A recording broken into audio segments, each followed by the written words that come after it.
Imagine uma cena em que uma mulher que acabou de se tornar mãe, Lily, tem a sua filha, Emerson, que está no colo de seu pai, Riley. O momento mais feliz da vida de uma mulher acaba de se tornar também o momento mais difícil, a hora que ela decide se divorciar do seu marido. Ryle? Ele está sorrindo ao se virar para mim, mas para ao se deparar com meu olhar. Quero o divórcio. Este é um dos diálogos finais do livro É Assim que Acaba, que foi escrito pela autora americana Colleen Hoover. Entre lágrimas, a protagonista continua. Ryle, digo com delicadeza, o que você faria se um dia essa garotinha te olhasse e dissesse: pai, meu namorado bateu em mim. O que você diria a ela, Ryle? É de se emocionar ver uma mulher tomar a decisão de se separar do marido, principalmente depois de ser violentada. O caminho não é fácil, como não foi para a protagonista. Leva muito tempo para essa mulher perceber que realmente sofreu uma violência. Colleen Hoover, com esse livro, espera que mulheres possam se conscientizar e quebrar esse ciclo que é a violência doméstica. Eu sou Vitória João. E eu, Maria Clara Castilho. No episódio de hoje do Um Livro Me Falou, o podcast onde histórias saem do papel, vamos conversar sobre o livro É Assim que Acaba, escrito pela Colleen Hoover, que chegou aos cinemas do Brasil nesse mês de agosto. Vamos conversar também com a psicóloga Natália Camargo, especialista em psicologia clínica com prática voltada ao atendimento para mulheres.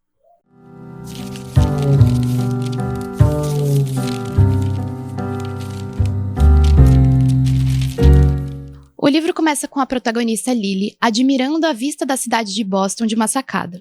Logo depois de ter voltado do funeral de seu pai, que foi agressivo com a sua mãe a vida inteira. Lá ela encontra o homem que está com muita raiva e acaba chutando uma cadeira. Eles começam a conversar e nisso ela admite uma verdade nua e crua sobre ela. Meu pai era violento. Não comigo, com minha mãe. Ficava tão alterado quando brigavam que às vezes até batia nela. Quando isso acontecia, ele passava 1 ou 2 semanas tentando recompensá-la pelo que acontecera. Comprava flores ou nos levava para jantar fora. Esse homem chama Ryle. Ele é um neurocirurgião e ele também decide contar uma verdade dolorida sobre a sua vida. Vi um garotinho morrer essa noite. Só tinha 5 anos. Ele e o irmão mais novo encontraram uma arma no quarto dos pais. O novo segurava e o revólver disparou por acidente. Quando ele chegou na mesa de cirurgia, não dava para fazer mais nada. Essa é a imagem que Riley passa para o leitor à primeira vista. Um homem descontrolado. Logo depois, racional. E um pouco mais pra frente, sexy, bonito, agradável e legal. Os dois não ficam juntos nessa primeira ocasião, porque Ryle diz que não é um homem de relacionamentos. Mas eles acabam se reencontrando depois. Lily decide abrir uma floricultura na cidade e a irmã de Ryle, Alyssa, começa a trabalhar nesse lugar e as duas viram amigas. Por isso, ela acaba reencontrando o homem e eles acabam se apaixonando e começando um relacionamento. E é assim que começa. Por falar em comida, diz Ryle, estou morrendo de fome. Ensopado. Ah, merda, xingo rindo. Ryle, você precisa de um... Merda, grita ele. De um pegador de panela. De repente, não estou mais rindo. Estou no chão, pressionando a mão no canto do olho. Em questão de 1 segundo, o braço de Ryle apareceu do nada e me atingiu, me derrubando para trás. Ele usou força suficiente para que eu me desequilibrasse. Quando caí, meu rosto bateu em um dos puxadores do armário. Sinto a dor se espalhando a partir do canto do olho, chegando bem perto da minha têmpora. E então sinto o peso. Essa é a primeira ocasião em que Riley é agressivo com a Lily. Ela acabou rindo dele quando ele queimou a mão com uma panela dias antes de uma cirurgia importante. Me desculpe mesmo, foi só que eu queimei minha mão, entrei em pânico. Você estava rindo e me desculpe mesmo, Lily, aconteceu muito rápido. Eu não queria te empurrar, Lily, me desculpe. Dessa vez, não escuto a voz de Ryle. Tudo que ouço é a voz do meu pai. Desculpe, Jenny, foi um acidente, me desculpe mesmo. Desculpe, Lily, foi um acidente, me desculpe mesmo. E é isso que ela acaba fazendo. Ela o perdoa e continua com a sua vida. Mas o encontro com uma pessoa do passado faz ela abrir seus olhos. Atlas, seu primeiro amor e sua paixão, que a acalmava quando seu pai batia na sua mãe e que ela também ajudou muito quando estava desabrigado, percebe os hematomas em seu rosto quando ela vai ao restaurante dele. Largar esse cara? Meu Deus, ele está entendendo tudo errado. Dou um passo à frente e balanço a cabeça. Ele não é assim, Atlas. Não foi nada disso. Ryle é uma boa pessoa. Ele inclina a cabeça e a aproxima um pouco de mim. Engraçado, parece sua mãe falando. Mas essa era a questão. Como poderia ela estar parecendo a sua mãe depois de vê-la sofrer por tantos anos? Lily pensava, Ryle é diferente do meu pai. Ele é atencioso, carinhoso, compreensivo, ele se desculpa. Ele é o amor da minha vida. Mas como ela poderia deixá-lo, então, por apenas alguns instantes? 15 minutos em 30 anos podem ser realmente decisivos? Infelizmente, na vida real, vários casos de violência doméstica se enquadram nesse mesmo parâmetro. Segundo o Anuário Brasileiro de Segurança Pública de 2023, no Brasil, os crimes são cometidos 63% por parceiros íntimos, 21,2% por ex-parceiros e 8,7% por familiares. Mais de 200 mil mulheres sofreram violência doméstica em 2023, o que representa um aumento de 9,8% em comparação a 2022. Com todos esses números, é possível que a gente questione como esses temas sejam tratados em livros, juvenis e filmes no cinema? A gente precisa falar sobre isso. No primeiro bloco do Um Livro Me Falou, nós falamos um pouco sobre o livro É Assim Que Acaba, que recentemente ganhou sua adaptação para cinema. E também falamos de alguns dados de violência doméstica que cresceram entre 2022 e 2023. Para isso, nós chamamos a psicóloga Natália Camargo para falar um pouco sobre o assunto. Natália, seja muito bem-vinda, obrigada pela sua presença. Poderia se apresentar aqui pra gente? Claro, eu que agradeço o convite. Então, meu nome é Natália Camargo, eu sou psicóloga, trabalho na região de Alphaville, atendo em 2 espaços, no Espaço Cuidar e no Espaço do Ventre. Trabalho com mulheres há 8 anos já, e eu acho que é muito importante essa discussão sobre violência doméstica, né? Então, acho que o podcast tem muito a contribuir sobre isso.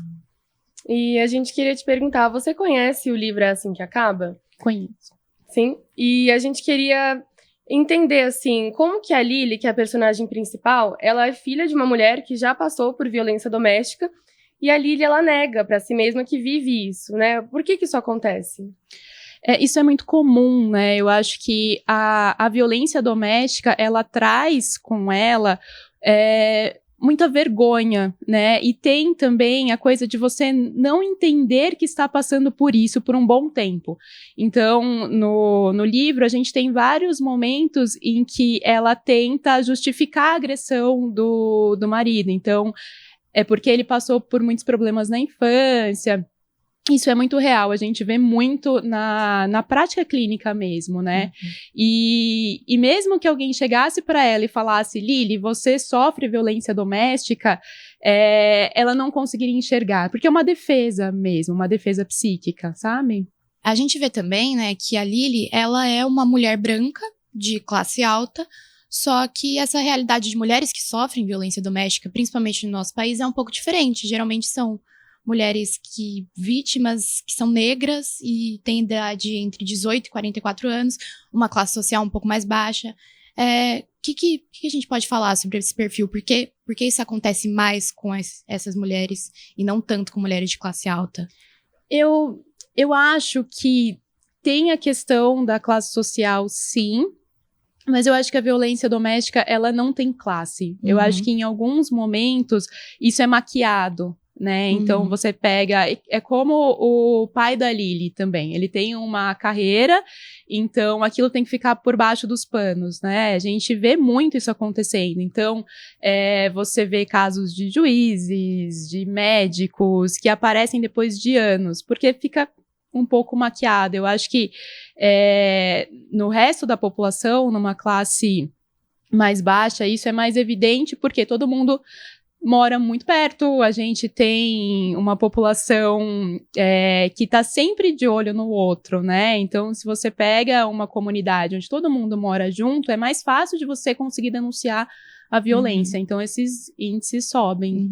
Essas mulheres, elas morrem mais também. As mulheres em situações de vulnerabilidade maior, elas têm mais problema para pedir ajuda? Você acredita que sim? Eu acredito que todas as mulheres têm problema para pedir ajuda. Eu acho que existem vários tipos de violência. Quando a gente fala de violência física, a gente vê um maior risco, então elas morrem mais. Mas existem outros tipos de violência, como violência moral, violência patrimonial, e esses níveis, essas violências são mais difíceis de identificar e de denunciar.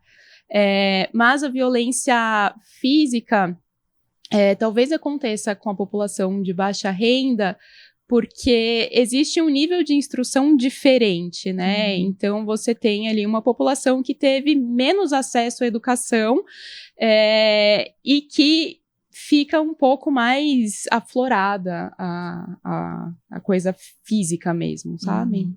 Em muitos casos, né, de violência doméstica, a gente vê um ciclo se repetindo. Até no livro, é assim que acaba, a mãe da Lily passava por isso, a Lily via, ficava indignada, e depois ela mesma se viu passando por isso, e assim, ela conseguiu quebrar o ciclo, né, mas tem muitas pessoas que não conseguem. A mãe dela, por exemplo, não conseguiu.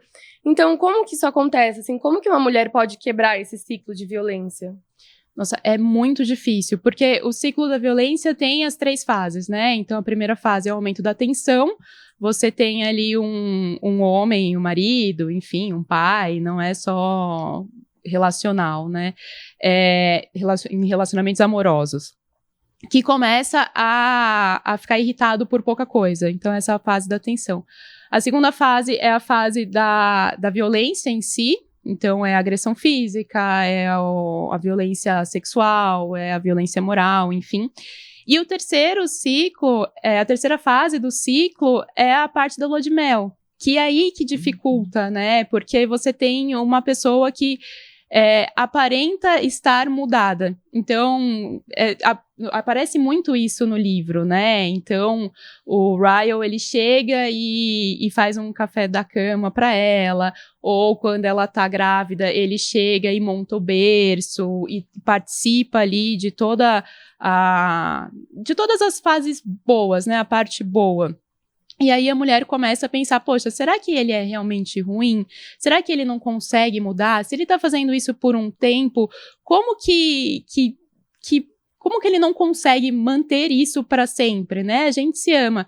E fica realmente muito difícil. Eu acho que para você conseguir quebrar um ciclo de violência, você precisa de uma rede de apoio, né? Então, alguém que te abrigue, te incentive. Você precisa de terapia para fortalecer teu ego, para você entender quais são as suas forças para você conseguir explorar isso. E você precisa de um apoio do Estado mesmo, uma denúncia, sabe? Você precisa ir até a delegacia, você precisa fazer um boletim de ocorrência, você precisa de uma medida cautelar para que quando esse cara se aproxime de novo, você tenha um respaldo, alguém que te proteja. Eu acho que a pergunta que eu tenho agora, ela não tem muita resposta, mas assim, psicologicamente falando, por que você acha que essas mulheres, elas sofrem agressão de pessoas que dizem amá-las, sabe? Por que você acha que isso acontece? Se você ama tanto uma pessoa, por que você machucaria ela? Tem, assim, uma justificativa? Tem muitas, né? Mas que eu acredito mais é que a gente cresce numa família violenta, muitas vezes, né? Então, a gente tinha, antigamente, métodos de castigo violentos. Então, você tirou uma nota ruim numa prova, você chega em casa, você apanha para que você tenha uma nota melhor depois. Então, essas crianças confundem o amor com a violência, né? Então, você apanha para tirar boas notas, isso vai fazer bem para você. E aí você cresce pensando que bater na pessoa que você ama vai levá-la para um caminho bom. Então, a minha esposa saiu de casa com uma saia curta. Nem sempre o raciocínio é esse, né? Mas vamos levar para um lado mais racional. É perigoso que ela saia com uma saia curta, porque outros homens podem se aproximar e tentar agarrá-la, sei lá. Então, o que eu faço? Ao invés de conversar, eu vou lá e bato nela, porque ela vai aprender a não usar uma saia curta. E aí, quando você cresce, essa coisa se mistura para os dois lados, né? Para quem apanhou também na infância, então, poxa, se ele tá me batendo, porque ele gosta de mim, porque vem com esse discurso, né? Eu te bato.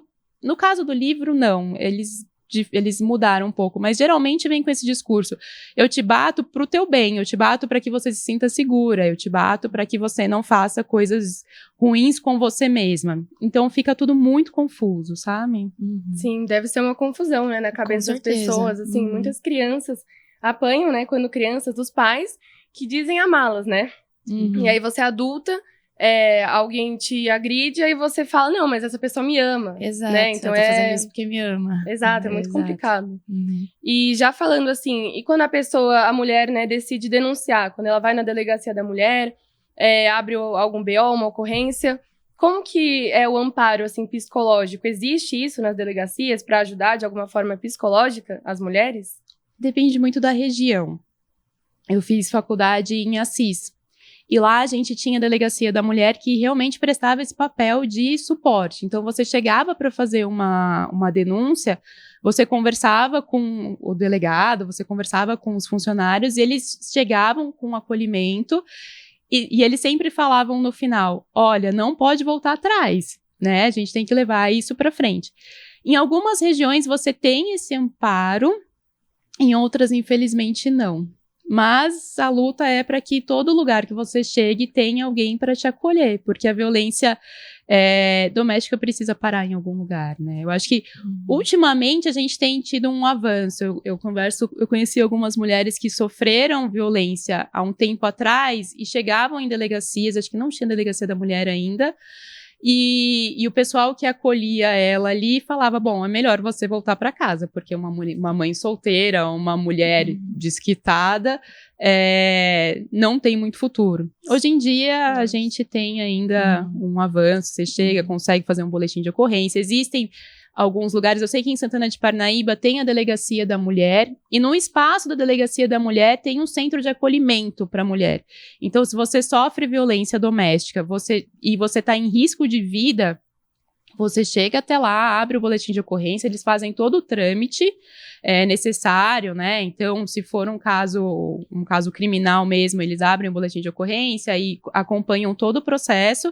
E se é um caso extremo de risco, você consegue se abrigar lá, inclusive com seus filhos. Nossa, que legal. Então, existem esses centros de acolhimento. Eu sei que em Santana de Parnaíba tem, porque eu moro lá. Sim.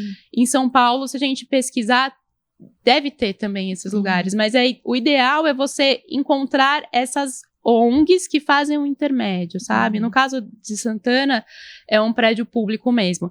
Mas tem, por exemplo, a Casa Sofia, que você tem, se você procurar no Google, tem lá um telefone que você consegue ligar e eles fazem todo esse suporte também. E aí tem um centro de convivência para mulheres, aí tem grupo terapêutico, tem oficinas, você consegue conversar sobre como arrumar um trabalho para poder se manter, enfim, tem uns lugares que são bem bacanas. Ai, que legal.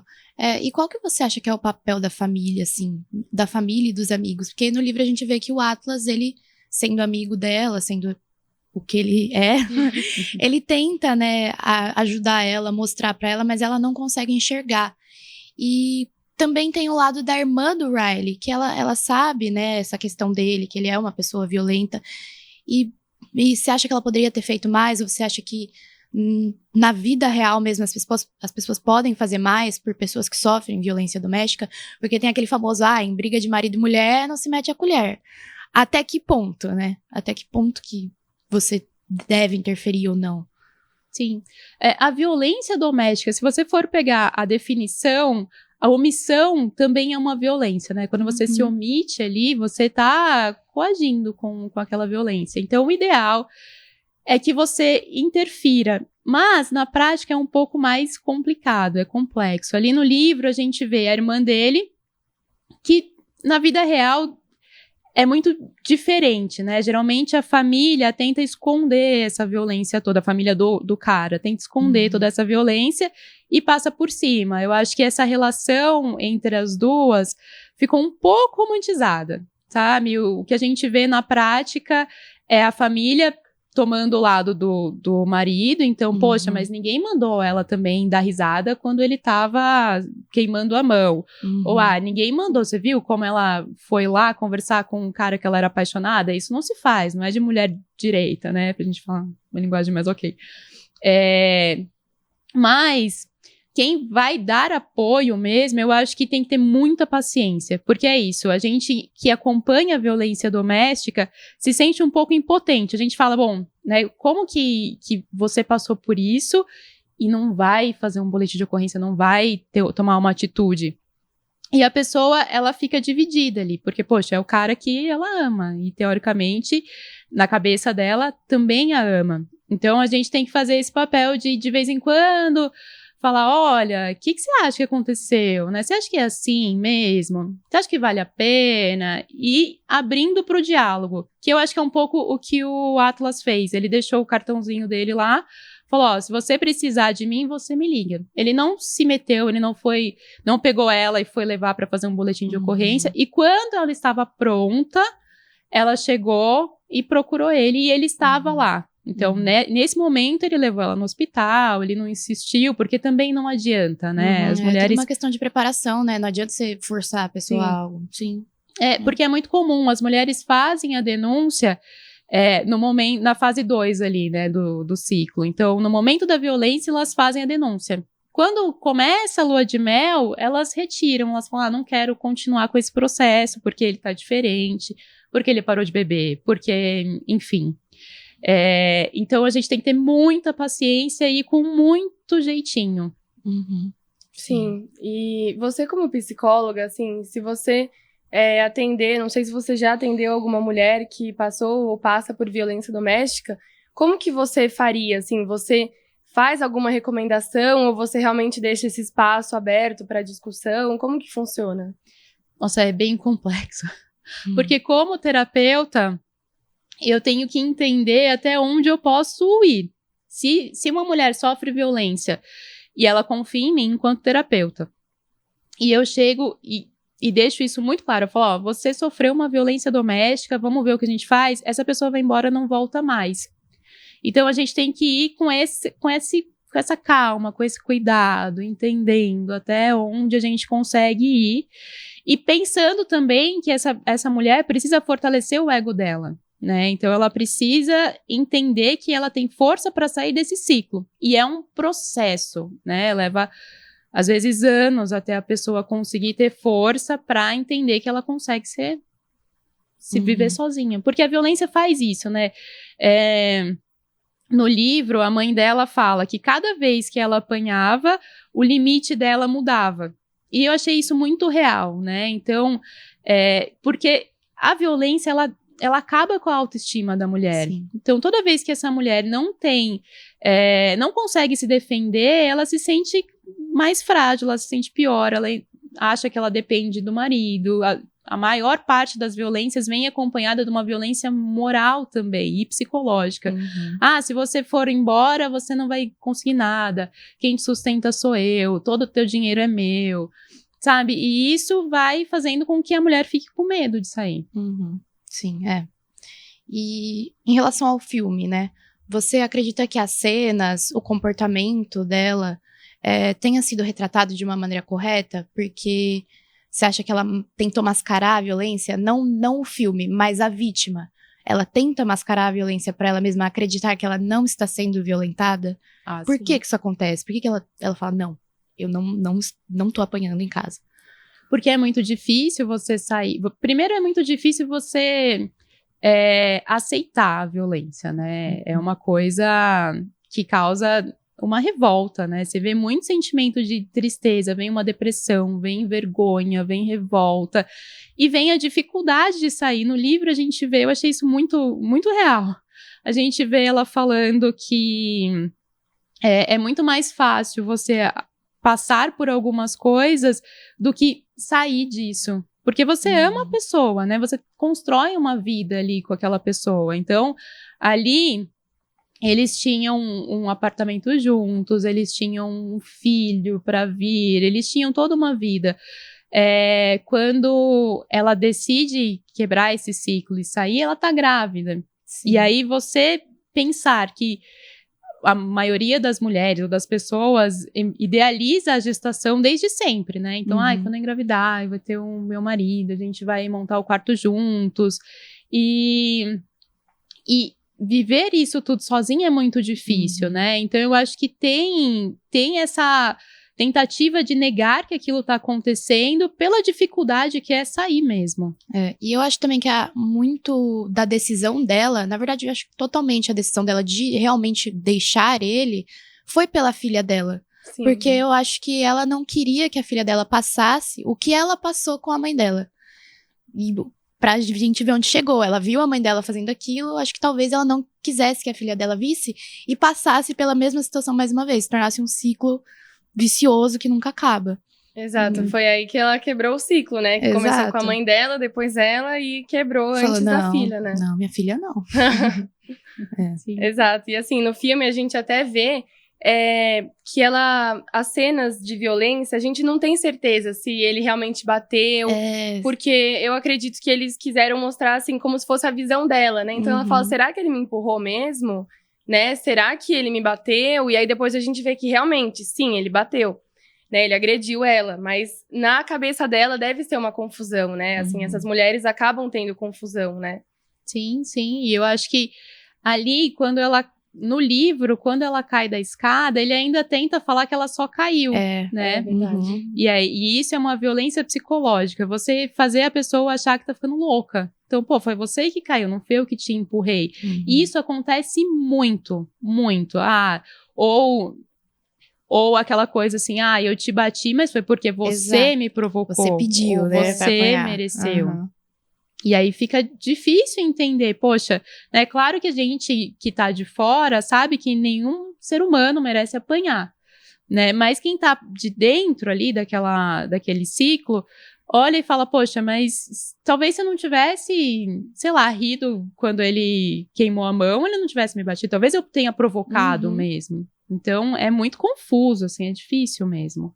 Bom, eu acho que nossas perguntas chegaram ao fim. Você tem alguma coisa a acrescentar que você queira comentar sobre o livro, sobre casos de violência doméstica, como lidar com isso psicologicamente? Eu acho que fica sempre o alerta para que a gente tente denunciar. Eu sei que é difícil a gente quebrar esse ciclo, é difícil a gente colocar um fim, mas a violência doméstica, ela dificilmente acaba bem. Né, ali no livro e no filme, eu acho que o livro ainda tem a parte 2, eu dei uma lidinha na sinopse, e aí continua, né? Não sei como que vai seguir. É que eu acho que tem essa questão também de que ela não consegue quebrar totalmente esse vínculo dela por causa da filha. Sim. Que eu não quero te ver nunca mais. Não tem como. Eu tenho uma filha com você, né? Sim. Então, tem que conviver, né? De certa forma, com o pai. Sim. E se você não quebra, se você não denuncia, se você não vai para outras instâncias, dificilmente a violência acaba, né? É um ciclo. As pessoas levam muitos anos para mudar qualquer coisa. E eu acho que o filme, ele termina com essa visão um pouco, o filme e o livro, né? Um pouco romantizada dessa quebra de ciclo. Eu acho que se não tem uma denúncia, se não tem algo mais forte, muito provavelmente o que aconteceria ali é que, vez ou outra, ele ia bater nela. Porque ela ia levar a filha. Imagina ela com o cara por quem ela foi apaixonada a vida inteira. Eles se encontram ali no final. Imagina como que não vai ser esse marido vendo os dois juntos, né? Então, talvez a violência migre de uma violência física para outro tipo de violência, né? Então, talvez ele ameace parar de pagar pensão, talvez ele queira pegar o apartamento de volta, enfim.